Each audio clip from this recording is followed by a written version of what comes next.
Good evening, everyone. I'm Mark Janes. Happy to be the anchor of the Indianapolis Motor Speedway Radio Network, and welcome to our event tonight. Want to say some thank yous. First of all, main event sound and lighting. Appreciate all of their assistance tonight with the event. Thanks to Ruth's Chris Steakhouse. They provided the delicious appetizers tonight. Well done, Laura, Casey, and Alex, representing the folks at Ruth's Chris this evening. By the way, the next speaker series already on the calendar. It's Wednesday evening, September the 26th. You'll be getting details when they become available, so keep an eye out for that. Reminder, of course, you can, if you're not, you can always encourage your friends and neighbors or family members to become a member of the Indianapolis Motor Speedway Museum. Membership brochures are in the lobby. You can also go to the website at indyracingmuseum.com to join. And to give you an idea how the evening will go, we'll have a little Q&A session, conversation with Arie, and then open it up to some questions, and then we'll set up in the back of the room, give you an opportunity to have some pictures taken, and Arie will sign some autographs for you. So we're happy to have with us. Please make him feel welcome. Two-time champion of the Indianapolis 500, Arie Luyendyk. Thank you. So you were what, back in a race car Sunday at Road America? You were back in the two-seater? No, that was last Thursday. Arie Jr. drove it on Sunday before the race, the Honda pre-race lap that they do with either a fan who wins that ride or a celebrity. I don't know who was in the car last Sunday with him, but so I only did 5 laps, so I didn't really get going, but tomorrow I will. Let's talk a little bit about your role in race control and what it's been over the past few years with the Verizon IndyCar Series. Well, being a race steward is certainly a challenging job, a lot challenging, more challenging than I want it to be sometimes. But either way, you know, you're always going to be right for one party and not right for the other party, so you really never win. But in the end, I think we want to see good racing. We also want to let them race. So some of the guys after the race come into the trailer and they ask, well, you allowed him to hit me and actually bump me off the track. And then Max Pappas, who is my partner in crime there, says, well, if you want to play something safe, then go play golf. So I always let Max do most of the talking because he's quite funny and his broken English. And then if they don't understand him, we just tell them it's a language barrier. And then, but anyway, we like to let them race. So we like a little bit of contact, wheel to wheel. As long as they don't really just take each other out, that's a whole different story. But if they're really fighting hard for the corner, like some of you might have seen last Sunday, Rossi put 2 guys off, put Sato off, and he put Wickens off. And they didn't like what he did, and they complained after the race and also on TV, but also to us. And our thinking on that was that Road America lends itself to that type of driving because there's no track limits. So that area past the curb is basically part of the racetrack. And if you're on the outside, first of all, we didn't penalize him because he was even with them going into the corner.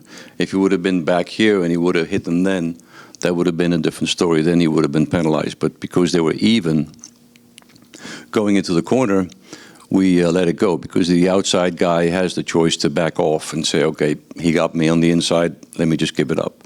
But if they keep on challenging him on the outside, then they can kind of expect to be kind of nudged off.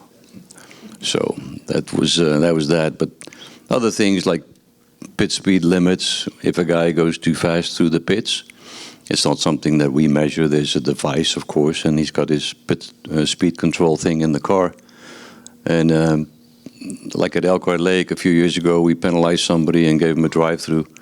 And the speed that he went, I think, 0.4 of a mile too fast. It was only like 8 inches. They measured it was 8 inches gain.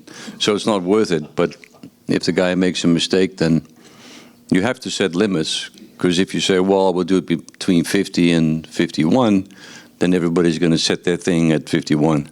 Because they can set it. And so they'll set it at the max. So my advice to the guys that I spoke to was just set it at 49.8 and then you're good to go. You know, you're not going to have that little, if you just get on the button a little too late, that could be the penalty right there.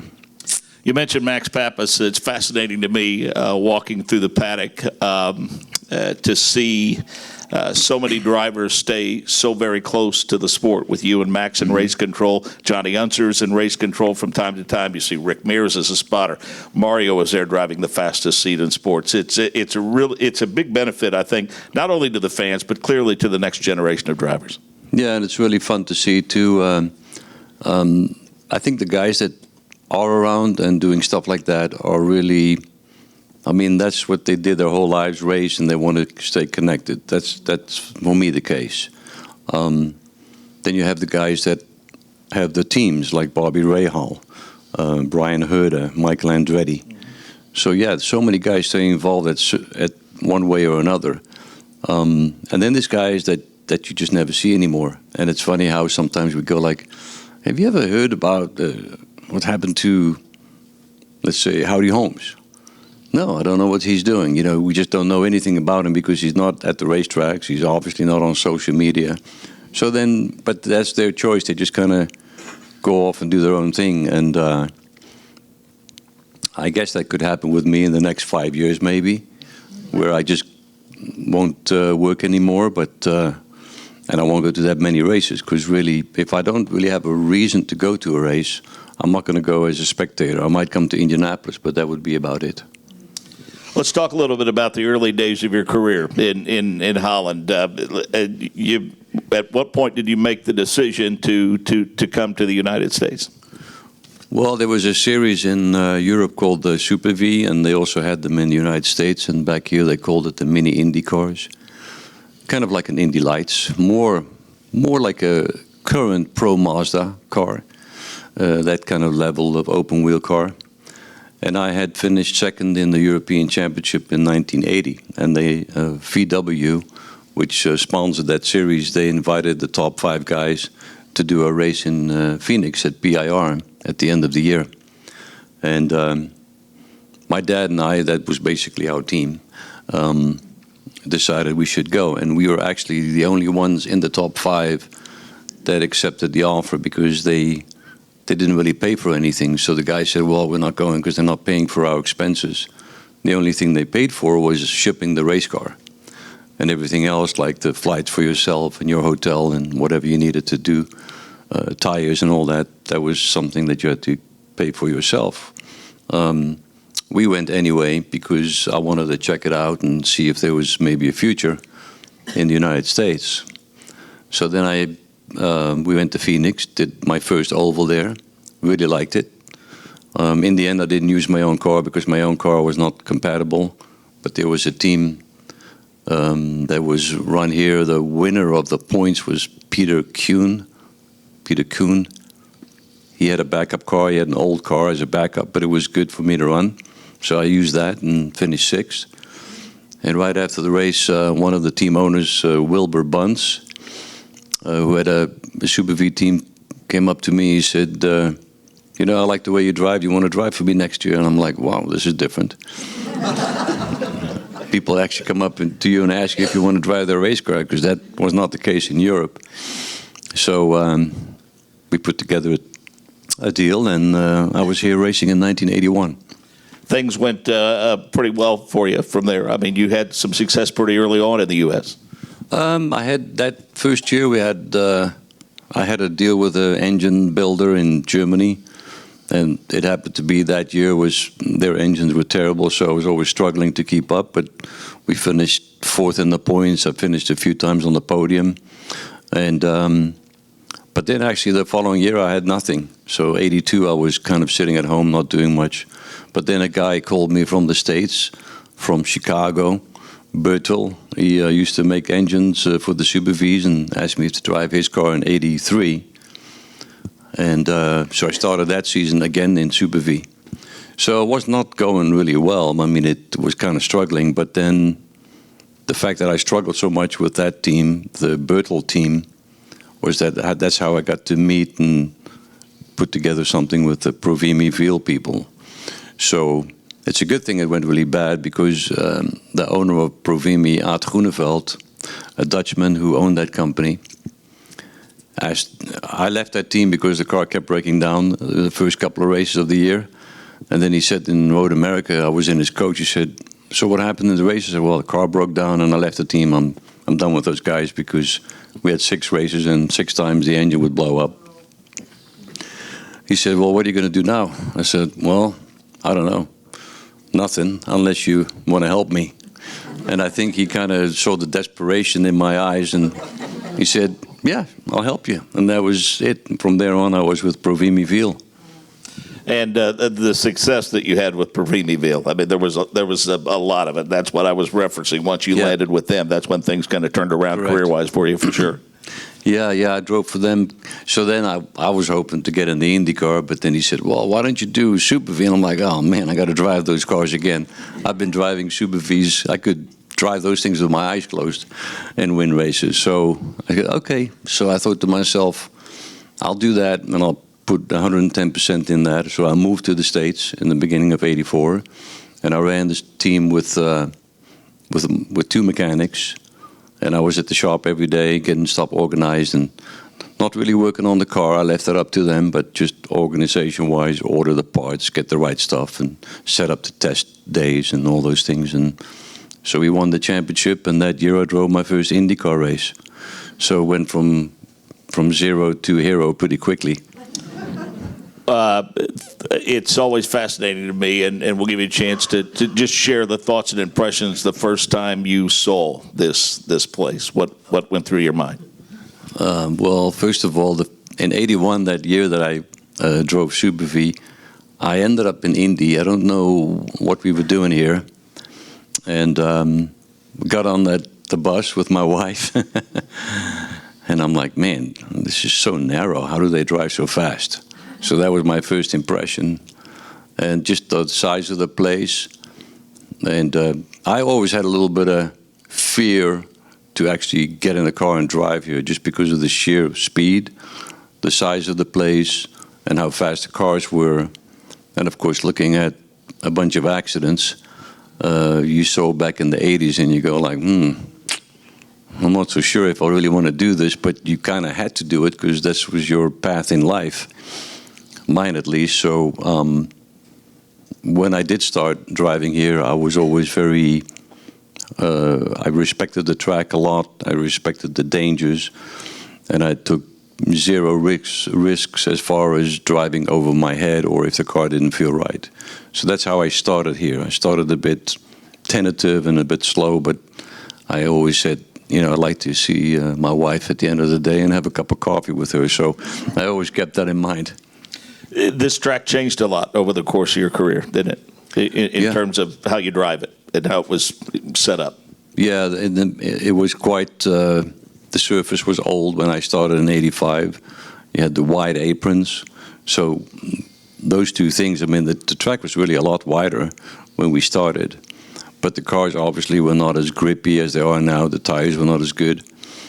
So it just evolved into being better and faster. And then, of course, it changed completely in '97. But the one thing I always say when I coach guys, I've done that a few times here, I go, the only way you're going to go fast here is if you actually like it. Because I remember in '85, during the race, we had those Goodyear cross-ply tires, and from one set to another set, the car could be completely different, and usually not good. So you'd go out on a set of tires and you're pretty happy with the balance of the car, and then the next set, the car is undrivable and you're just standing up in your seat, afraid to hit the wall every corner. So in the race in '85, there was a part of the race, like the last third of the race, all of a sudden my car was just really good to drive, and I was able to become a little bit more aggressive, and my speeds were really good. And I remember me thinking, and I even remember which turn, going into turn 3, and I'm going, I really like this. And I think that made the big difference for me. After Rookie of the Year in '85, a couple of years at the 500, let's talk about 1990. How did the relationship come about with Doug Shearson? Doug Shearson had a Raoul Boisel driving for him, and they had, I believe, a Judd engine, and they were not competitive. Although they finished 3rd at the 500.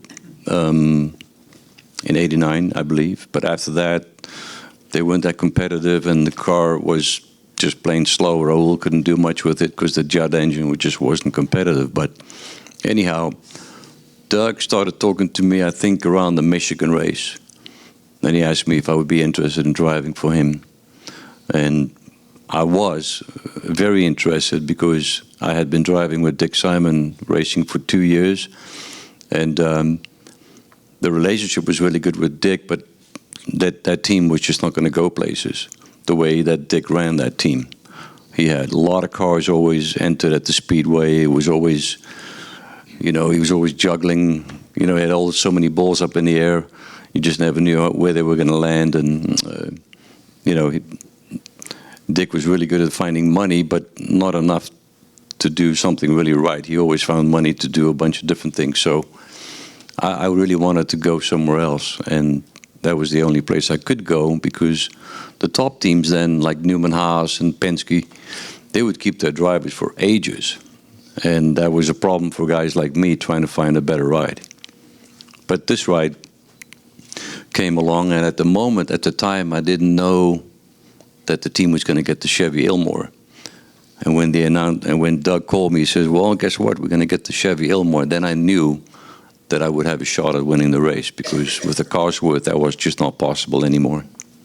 Is this the kind of place to where you, even in those days, if you unloaded early, fast, I mean, you knew right away that you were going to have a good month if you had a little bit of luck on your side?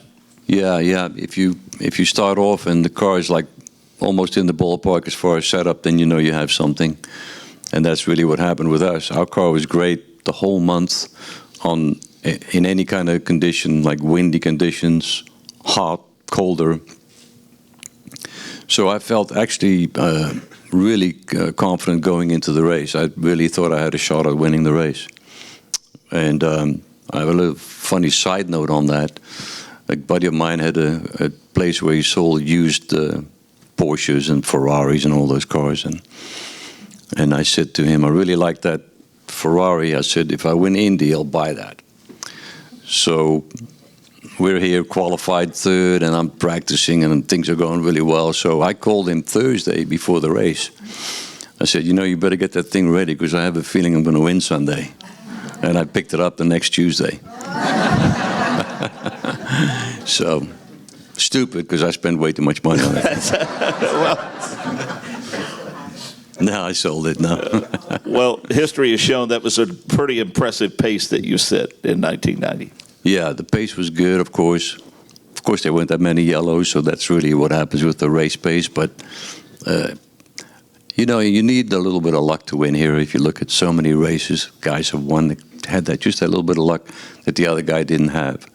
And but it doesn't matter.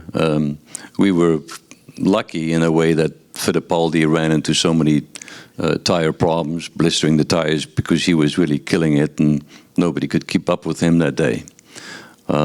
Same with, I think Al Jr. had blister problems.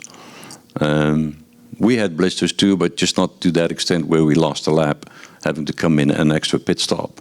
And that was the difference. And then at the end, with Ray Hall, it was really cool catching him and passing him going into turn 3, and then protecting the lead. And fortunate, no yellows at the end. The leader is always kind of vulnerable at Indy, although back then not so much as now. Now the restarts are way more officiated and controlled than they were back then. Back then you just kind of took off when you felt like it. I've heard Will Power and Takuma Sato say of late that you don't truly get the spoils and get to enjoy it all maybe until the off season, especially if you're in a season-long battle for a championship. I mean, you have to get back to work pretty quickly after Indy. Any truth to that? Yeah. And you said when you win the race, after you won the race, everything is just kind of like a blur. There's so much going on around you, and you get pulled in all these different directions, and they send you here and there, and yeah, the off season is really a time to reflect and look at the race on the video, replay it, and kind of take it all in. You finished third in 91, pole in 93. Want to talk about 95. You had a front row start in 1995. You had to pass a few cars, including the winner of the race, late to unlap yourself. That was a long day for you, but you had a fast race car, clearly after some issues early. No, the car was really fast in qualifying, but it was really slow in the race. Back then, you were, with those stock block engines, you were allowed to run 55 inches of boost. The other cars had 45 inches of boost. Well, in qualifying, we were really fast because we had 60 inches of boost. And the extra 5 inches of boost came from that manifold, the way they made it. It was just, kind of luck, the way they had that big manifold on top of the engine. I don't know if you remember, the car had like a bodywork with a big bump on the back. And so when USAC found out about the fact that we had 60 inches of boost, they got kind of mad, and I think it was Mike Devon. He accused the team of cheating on that deal, and it's actually quite possible that they did. I just don't know. I was just driving it. It's not like they go like, you know what, we're going to cheat and then you're going to be fast. No, they said like, you can go to 60 inches because it will take 60 inches. Well, in the race, don't really know what happened. We had a pop-off valve, and the thing only had 50 inches of boost, and that killed everything because it meant we had too much. We were too low to the ground, and we had too much drag because of that. You can't stop in the pits and raise the car. That takes too much time. You can take downforce out. So I had I was actually slower on the straights than all the cars was. So that was kind of a bummer. So in the end, I did pass Villeneuve to come back on the lead lap, and a lot of people didn't think that was necessary. But you just never know. I could pass him, get on the lead lap, and 3 cars battling for second, third, or fourth could hit each other, and I would be in front of them at the finish. So you always go, it's never over until it's over. So with one more lap to go, you're still racing to the checkered flag. 1996, the first year of the Indy Racing League of the IRL. You were, I think it's safe to say, the marquee driver for the IRL that year after the split with CART. Saw an interview that you did a couple of years ago talking about the 1 and 4 lap average records, and said that had it not been for the split, you might have actually gone faster, I think, than 236. Yeah, with those, the IRL only allowed the older engines. There would be 95 engines, basically. The engines that Cosworth used in CART, they had about 40 horsepower more, I think. And that was too bad, because we probably could have run 240 all day long on our own if we would have had that engine. That was the only thing that really kept me from going quicker. And I don't know, we probably not completely sane. If you don't, you're doing 238 and you still want to go faster, it's kind of questioning my stability. But it was just, it was just cool. But thinking back, it's like, wow, if you look at how exposed I was with my head, no protection around your helmet. I mean, you're just waiting for problems, basically. But of course, it's an evolution in the sport, and we were part of that. But back then, it looked pretty. Now, looking back, it's pretty crazy. But the speed was really in control. I mean, there was never a moment with that car that I had what we call a moment where the car jumps sideways or you're barely not hitting the wall. Everything was really under control because the car was just so good. So it was never an issue. You said in that same interview that rarely had you seen a car gain a mile an hour in the straight and gain a mile an hour in the corner at the same time. That's right. When we would reduce the downforce and we would pick up a mile on the straightaway, it actually raised the speed through the corner as well. So your minimum speed through the corner might have been 234, and then you pick up a mile on the straight, then the minimum speed was 235 in the corner. And I think our minimum speed, the lowest speed ever run during the run was 234 something. So the handling of the car is where the feeling comes from in terms of the comfort zone. There's not an actual sensation of speed or a noticeable difference from 225 to 235, is there? Oh, from 225 to 235 the race, but from 237 to 238, which we did, and that's not really noticeable. But the only thing you feel is a little bit of the noise is just different, the engine sound, because it just picks up the RPMs a little bit quicker. And it's minimum, but you feel it. At those speeds, the smallest things you detect. For instance, we had something come loose on the side pod. There's a little bit of a steel tube, and it's at the end it has these locked nuts to hold the side pod on, and one of the nuts had come undone. And I felt the vibration right away, and I actually pointed out, I said, you probably need to look at that stay. And it was the nut that had come undone. But that goes back to, I pretty much, when I raced, when I was younger, I used to work on my race cars, but then at Indy cars, I would pretty much know where every part was on the car, because I would study the car to see how it was built and how it was put together, and always give me a good idea of what to reference to if something was going on with the car. Let's talk about your second win in 1997, what that race day was like for you. Yeah, the third day in a row we raced, yeah.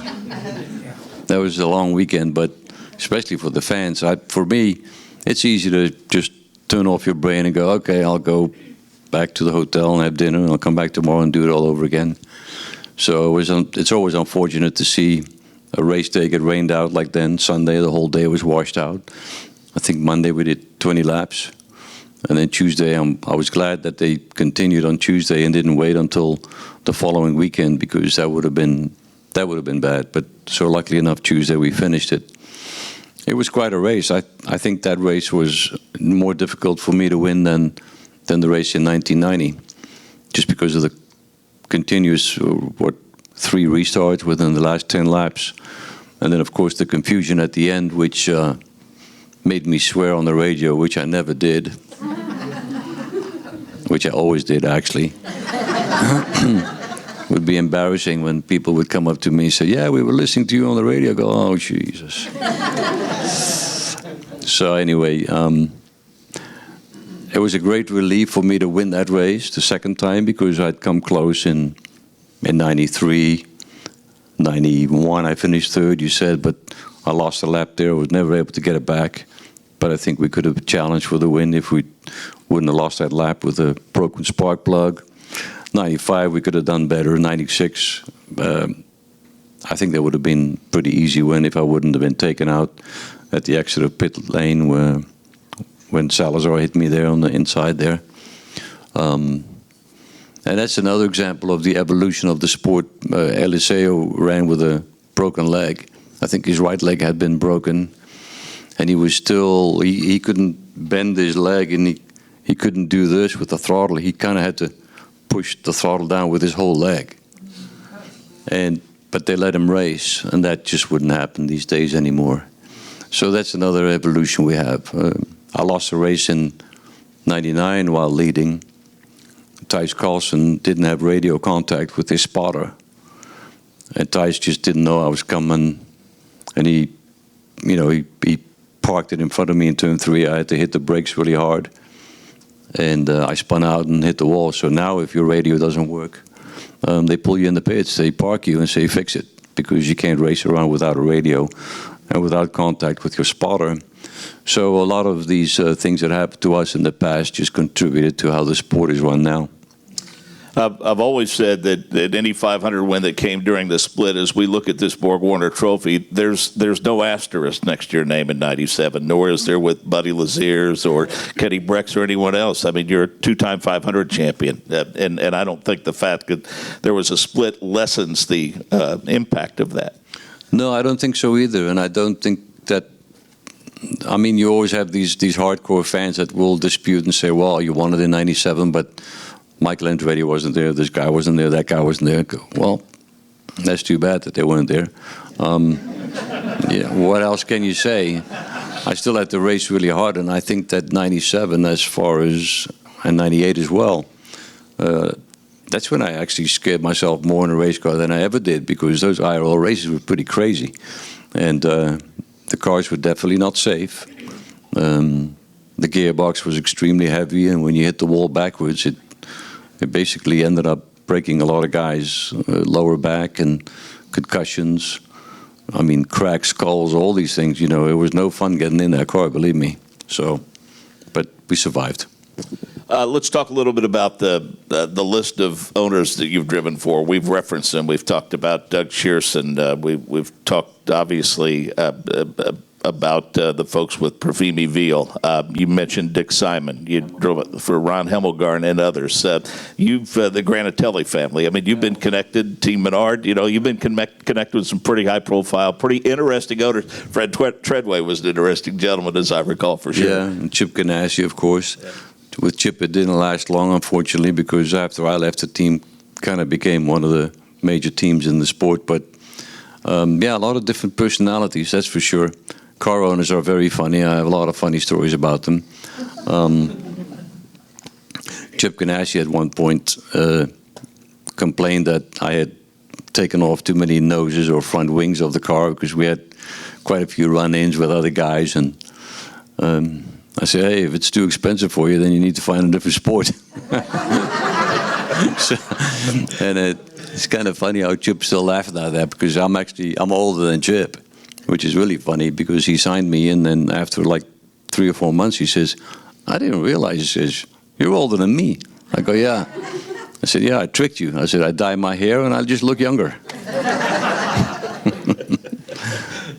Then who else did I had a one-off with Chip in '97 when Zanardi had a concussion in Fontana. And I was in New York, and I flew back home Saturday morning, and I was kind of jet-lagged and early flight. And then Saturday he calls me. He says, hey, Zanardi can't drive tomorrow. Do you want to drive? And I go, yeah, sure. So I went to Fontana, and that's where I had my biggest crash of my career on Sunday. So I ended up with a concussion as well. Much has been made about the relationship between James Hinchcliffe and Robert Wickens this year, now that Robert's joined him. Have known each other for a long, long time. Your relationship with teammates over the years and the importance of them in terms of chemistry? Most of the teams I drove for was really a one-car team. So sometimes in Indianapolis I would have a partner. The guy that I had the most fun with, and he was one of the most positive people I ever met, was Scott Brayton at Menard. He was just a great guy, and yeah, always laughing with Scott. We used to have so much fun because, like Menard, they were just, Larry Curry used to run that team, and he was born with a middle name Testing, and he would just be out here pounding around at Speedway all the time with those Menard cars, and even if it would be like, you know, barely above freezing point. Now they won't let you run if it's that cold, but back then we just ran all the time. And one time it was so cold, I sat in, and Scott was already sitting in the car, in the race car, and I pulled up by the pit wall in the rental car, and I had the heater on, of course. So I rolled the window down, and I said, "Are you comfortable?" And he's like, "No, you asshole, I'm not comfortable." I said, "You just keep on driving for a little while. I'll be staying here for a while." Anyway, we had a lot of fun. Before we turn it over to questions from the audience, I want to ask you what the last several months has been like for you, being the father of the Bachelor. Yeah. Well, I have a Twitter account, and on it says who I am, this and that, Indy winner, Daytona 24, Sebring winner, and I'm Arie's dad. And I'm now known as Arie's dad. So, and that's so funny. I'm at races sometimes, and these younger girls will come up to me and ask me where Arie Jr. is, and I go, "Oh, I don't know, he's somewhere over there." And then this girl said, "Oh, well, can I have my picture taken with you?" I said, "Yeah, sure." And then she says to the guy, "Do you know who this is?" And the guy's like, "No." She says, "This is Arie's dad." So that's me right now, but two-time 500 winner, but you're now Arie's dad. Yeah. But he's getting married in January, and they're very happy. She's a wonderful lady, so it all worked out good. Outstanding. Questions? Glad to answer. Yes, sir. So, being the only one that's gone as fast as you have at the Speedway, Do you think that they will ever, and should they ever, try and break your record? I just can't wait for the announcer, maybe Mark here, to say it's a new track record. I think that would be really cool. And it's not to say that they should race like that, but, you know, this year and previous years, they've given the guys more boost to go quicker, and then they turn it back down again for the race. So I think we have new engines coming in.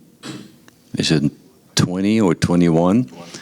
So I think the number that I heard, if they give them 40 or 50 horsepower more, they could break it with these cars. Should they? I think it would be cool, yeah. It might be a matter of insurance, which I've heard the insurance companies don't like to see them go that fast, but really if you hit the wall at 230 or 235, it doesn't really matter. So it's still going to be a really hard hit. I would like to see it. Yes, sir. Do you foresee next year being more like the 500 the last 6 years with all the passing and lead changes? Do you think it'll be more like this year, which was Less passing, yeah. I think the fans have gotten used to the back and forth constantly, like last year with Fernando Alonso and Rossi up there, and they were just constantly going back and forth. And after a while, it becomes almost like, is it real? You know, the way the cars were designed, the draft was so big.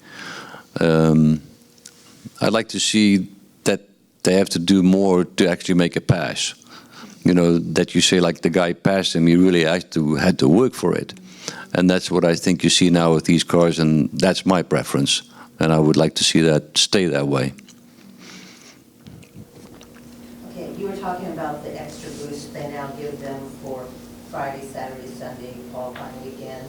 Yeah, just I'm curious what your opinion about that is, because to me, it seems like it's artificial. I mean, it's not real, because that's not what they're actually going to do. It's not what they've done all week or what they're going to do in the race, and is it just to, you know, for like hype and... Well, I think so. The speeds run during the week are slower than the qualifying speeds. Fast Friday, they run more boost. But if they get engines in the future that have more horsepower, and they just, you know, will have more speed because of it, then they probably won't do that extra boosting. So it is a bit artificial, but on the other hand, everybody has the same amount of boost. So as far as who's, you know, on pole and who's not, it's still because of they all have the same horsepower. I think the artificial thing, what I think is really artificial, is the push to pass. I think that's artificial. I don't think we actually need that anymore. Because the guy who's trying to pass, the guy who is getting passed, he gets warned by his team, and then he pushes it. And now they're still the same. So why have it? So in my opinion, the push to pass should be just a guy who is trying to pass, and the other one can't. Then you'll see some lead changes, like last Sunday. If Newgarden wouldn't have had push to pass to defend, he might have been passed, and then vice versa, then he would have repassed. Then you get some action going. You mentioned that you were going into turn 3 here and you decided that you liked it. Was there ever a track on the circuit that every year just like, ugh, I don't want to be here? Was there ever any place like that? I think maybe not really a track, just a particular corner, which was the hairpin at Long Beach. Because the race cars aren't decided to go around a freaking hairpin at 40 miles an hour. And I wasn't good at it. I even asked Mario, I said, how do you get around this thing? I always lose time around here because the straightaway after that was so long.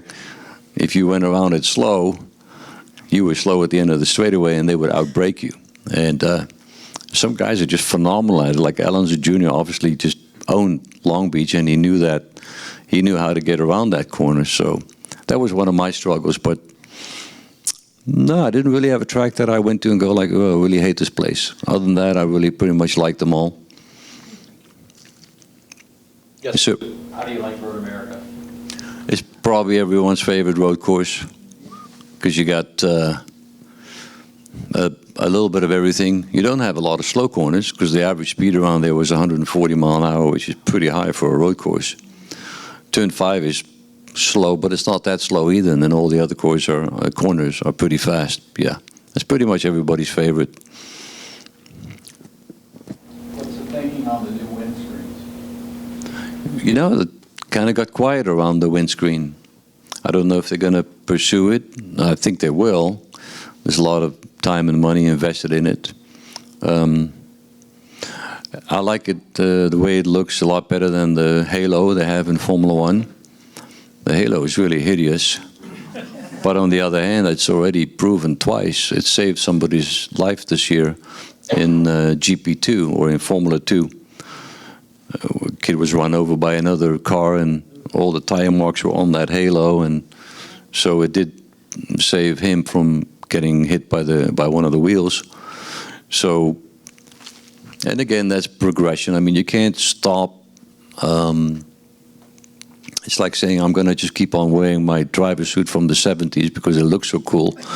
You know, it doesn't work anymore. You're going to burn to death. So you're going to have the new suit, and I think the evolution is something you almost have to go with, although it might be ugly, and it's open wheel, and it's open cockpit. Because you could say, well, why don't you just cover the car? But now it's a sports car. So, yeah, it's cool to see those things. And they probably could go back to something that's better looking than that, like the windscreen. Speaking of drivers, do you hold on to that stuff? I mean, do you have a lot of things? Have you kept a lot of things from your career, driver suits, helmets, things of that nature? Yeah, I think Bobby Unser is the one that even kept all of his underwear. I really think so. I think every piece of Nomex that he ever wore, he kept. Do you happen to know? I think you know, right? And every jacket with a Goodyear or the Firestone or whatever. Yeah, I kept a lot of my things. I have my winning suit from 1990, which I wore like 4 years ago when we had the 100th, and I had a wig on.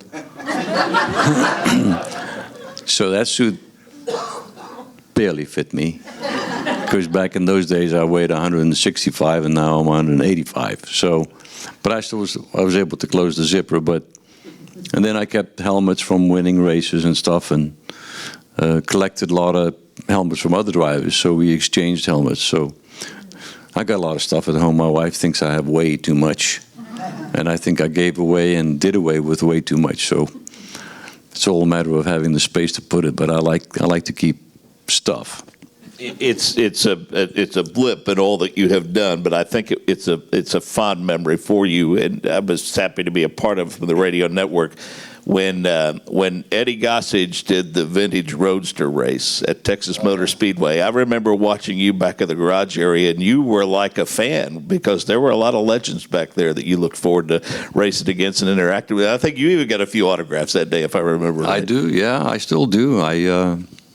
I get autographs from guys, and I have the guys sign stuff, and they look at me like I'm nuts. And I think I was one of the earlier ones to start exchanging helmets. So I remember my first exchange was Fittipaldi, and then and now they all do it. And Dario is a big collector. He also came to my house. I showed him all my stuff, and I gave him a really cool picture because he's a big fan of Jim Clark.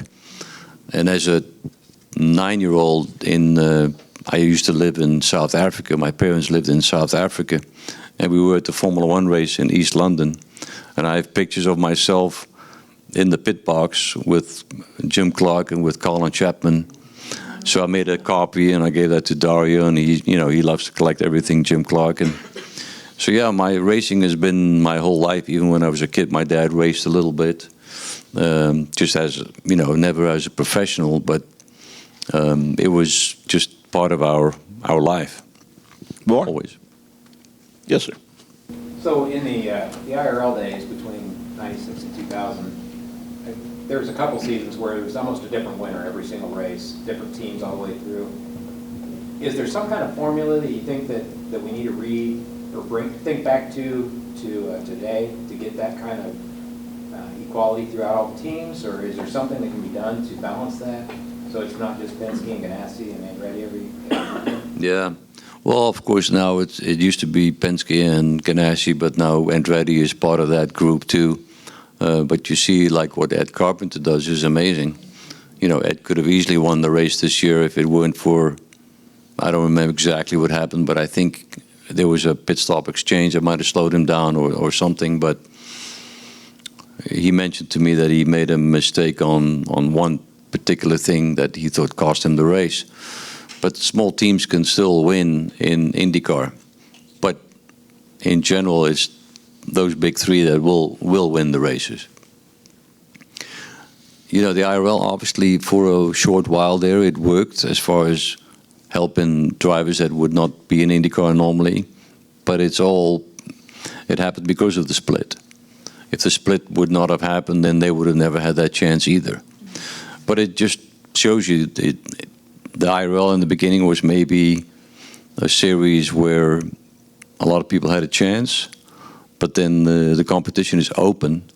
So then Ganassi joins and Penske joins, and then it just goes back to where it was before, because the engine manufacturers are attracted to a Ganassi and a Penske. They're not attracted to Kelly Racing or whatever other team there was back then. There were many teams. A lot of teams went and came and gone, and so it's funny how big money always looks for big money. It's just life, I think, in a way. So you mentioned earlier about doing vintage racing currently every so often. If the insurance people all said okay or whatever, would you ever consider getting into a present car, at least theoretically? No, I would not. No, I definitely couldn't drive a present car.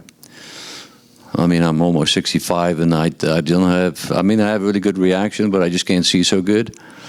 So they have to build me special contact lenses, maybe. But and then as far as historic stuff, I did some historic Formula One stuff, a couple of races. But I saw some incidents with guys, and I decided I'm not going to do that anymore. I drove at Watkins Glen with a Wolf Formula One car, and it was vibrating a lot on the straight, and I envisioned the front suspension breaking off and taking a hard left at 180 into an Armco. It didn't seem like a good idea with an old car. And then, you know, unfortunately last week, 2 weeks ago, somebody got killed in a Formula 5000. I think the throttle stuck open, and he just went into the barrier, and then he got killed. And you know, it's kind of fun to drive those old cars, but it's very risky. And the problem is you have that in your nature. You're not going to just drive around and putz around a little bit, you know, and you're not going to do that. You're still going to try and go as fast as you can within limitations, but still. And that's, you know, there's always that opportunity or that chance something going wrong. Like I pretty much for 100% could say that you will never see me drive here at the Speedway with the historic cars either. I think there comes a time when you just have to say, okay, enough is enough. You know, the two-seater is something else. Those guys that work on that car, they know what they're doing. It's put together properly, and we're not going that fast. When is that a conversation you have with yourself at the end of your career? I've always been curious about that. When does a driver start to think, yeah, it might be time? The conversation usually happens with the wife first. Yeah, and your friends around you that think that you should quit.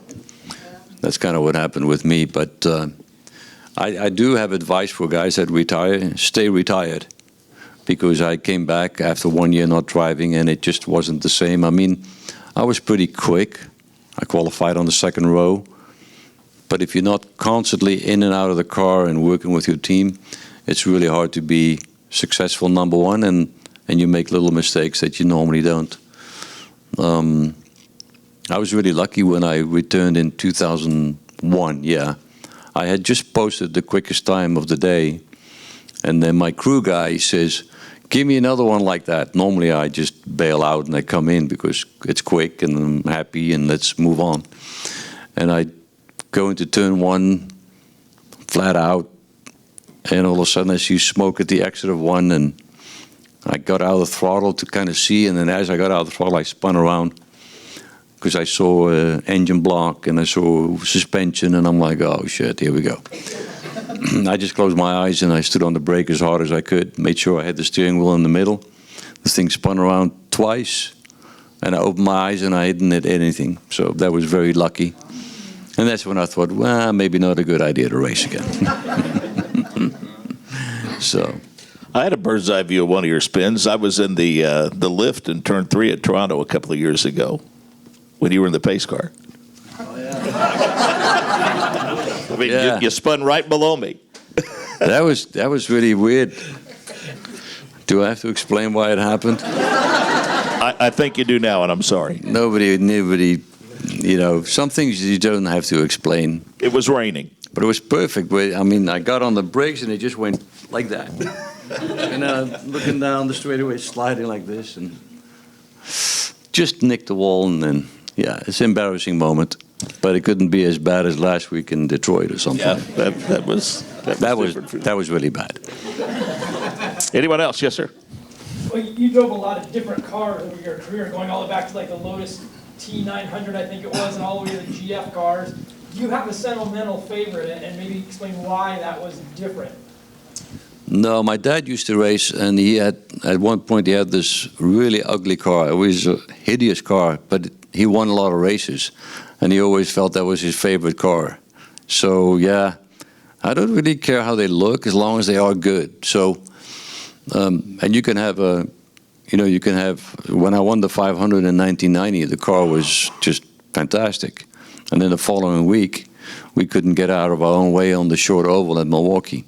It's the same car, but different setup, different place. So as far as looks, I like the Ferrari that I drove in '98. We won the Daytona 24. Yeah, but I don't have a favorite. But I don't have a favorite color. I don't have favorite food. I don't have favorite nothing. So I'm not superstitious. I'm kind of boring. I'm Dutch. I'm Dutch. And we are so different than Americans, but yeah. Yes, sir. So you talked a little bit about how you got to the IMS and the Super V program that gave you that opportunity. And looking at Road America last week, and my wife and I were there, and my family, and we see 7 cars in Indy Lights. We see a whole bunch in USF 2000. We see a bunch in Pro Mazda. Yeah. Maybe talk a little bit about the development program. It's obviously changed quite a bit in recent years with the Monster of Indy, and there's a lot of effort being put into that. But you can see the top ladder is very small compared to what it used to be in Indy Lights. I happened to talk to Chip Ganassi about Indy Lights last week, and I said, well, I don't know about you, but would you even look at Indy Lights? He says, I don't look at that because what am I looking at? Because there's just not enough cars. There need to be 25 cars. There are 20 cars. And he says, I believe that Colton Herta is really quick.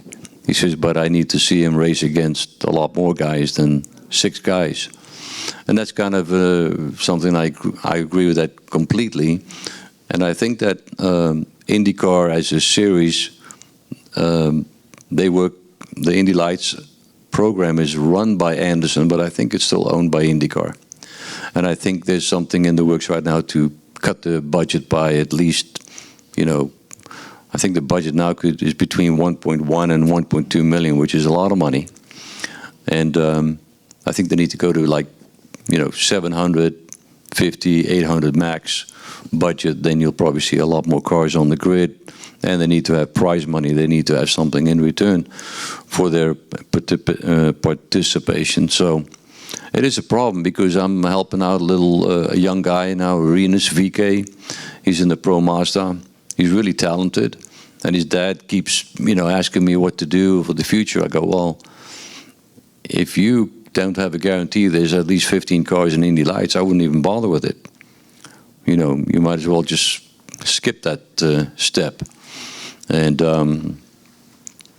look at something else, because you might as well try and find, if you have 1.2 million, you could probably do a couple of IndyCar races with certain teams. You might as well do that rather than race against 6 guys in Indy Lights. So, yeah, it makes it difficult for the young guys to know where to go to. The But when you think, since there's, you know, a good number of cars in USF 2000 and Pro Mazda, that each year a number of those would graduate into Indy Lights, and it would be a natural progression that would grow? Yeah. Or is it the cost that keeps? Problem is the teams can't really. First of all, the drivers have a hard time finding money for that type of racing, and then the budget is so high, and then with the drivers not showing up with their backing, the teams just kind of automatically disappear. Like Sam Schmidt used to always be in Indy Lights, but he's not anymore, and he used to have 3-4 cars. Yeah, it's tough. What does the sponsor get in return when you drive in Indy Lights? Not much. It's not like people are glued to the TV watching Indy Lights, especially if there's only 7 cars. So continuing with that, how do you think dirt track contributes to this development? Well, first of all, I think those guys have, excuse my language, but there's bigger balls than anybody on the planet. And if you see the talent that is there, but all those guys, most of them, all look to NASCAR for some reason, because they know by just the experience and what has happened in the past, that the current IndyCar team owners are not looking at a dirt driver. And the reason for that is they only turn left, they only go on ovals. And with the series being so many road courses, street courses, those guys will not cut it against the guys that are driving there now.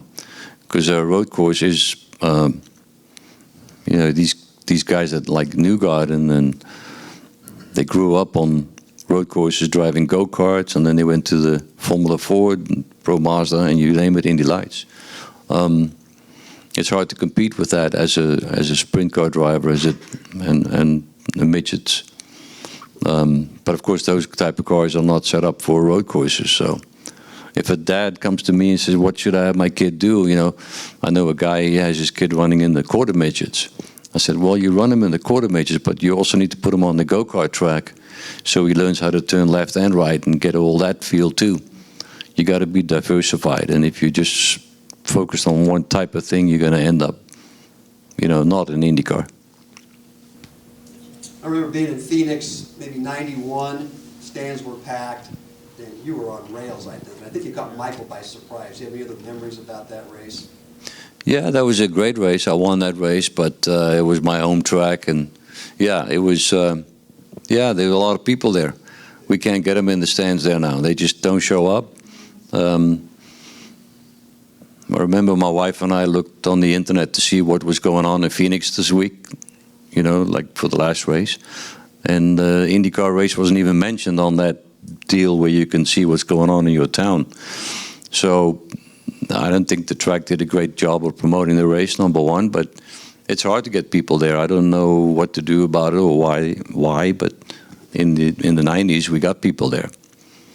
But yeah, that race was a good race. I had a great year with Granatelli Racing in '91. I think it's pretty much, for me, the best team I ever drove for. It's too bad that he couldn't continue as an owner, because we could have done great things together.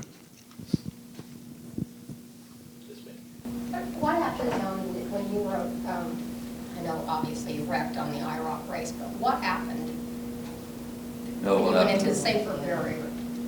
Yeah, I was Gave me a heart attack. Yeah, it was pretty big crash. First of all, I really enjoyed driving the IROC car here, because my approach, how do I drive the track, was the same with that car. And I was passing Kendall, who touched the wall, and then he came off the wall and hit my right front tire, and the car just went left. And they had put, it was polyurethane barrels and the cables around it, and then you had a piece in front of it. And the only place they put that as a test was at the exit of turn 4 on the inside, just before the pit entrance. So I became an immediate crash test dummy on that deal. And they immediately knew, like, nah, that's not the way to go. But I think it saved my life. The hit was so hard, I was knocked out right away. If there wouldn't have been anything like that, but just concrete, yeah, I think it would have been pretty bad. But then they saw that all the cables, they were ripped apart and all that stuff came back on the track. And that's when they knew this is really not the way to go. And the safer wall is an amazing invention, if you want to call it that. And now the younger guys go like, man, I can't believe you guys race without safer walls. I go, yeah. Whoever came up with the idea to build an oval surrounded by concrete and running 200 miles an hour, yeah, that guy needs to be examined too. So, but yeah.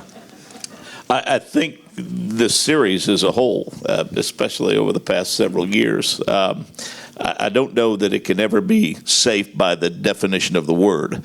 You can always make it safer, though, and I think this series is, in many ways, has been at the forefront in that regard. Yeah, it's amazing. If you look at the seats that they have nowadays, if you look at the headrests, and then they have all that telemetry attached to the driver, so if a guy does hit the wall, they can see immediately the G's, how long the G's, how long his body actually had to deal with those G-forces. The tethers on the wheels, now the tethers on the wings. And of course, it all happens for a reason. Somebody got killed years ago when the wheels flew into the grandstands in Charlotte.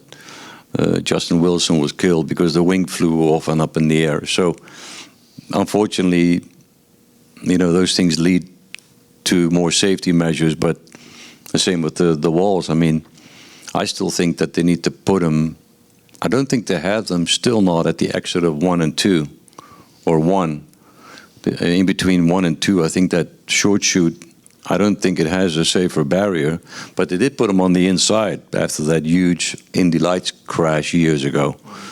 So if they get up to 239 maybe in the next couple of years and want to slow them down, they could put the safer barrier at the exit of 1 and 2, and then then the track becomes narrower by 3 feet. But yeah, there's always room for improvement safety-wise, and the windshield probably will be in effect couple of years, you never know. Here I get the impression that drivers can tell you as vividly about the 500s that they felt like they should have won and didn't, almost as clearly as the ones that they did. You've won it twice, and if you could go back to Arie Luyendyk when he first came to the U.S., are you happy with the way the chapters have been written in your racing career and where it sits at this point? Yeah, believe it or not, sometimes it's crazy how you... it's almost having a girlfriend in high school that cheated on you. You just never forget about it. You know, it's like the 500, man. That 99, I got away. I'm still so pissed off about that. You know, it just never goes away. Yeah, it's almost... Those moments are more vivid than the winning moments. So you can imagine that Mario Andretti, he never sleeps. Because he could have won it how many times? Many times. And I think he probably lays awake still from the 1981 race where he... That's even worse, having all your pictures taken, and then like 5 months later they go, you got to bring the trophy back. So... Difficult to put into words, seeing your likeness on there twice? No, I just say it's cool.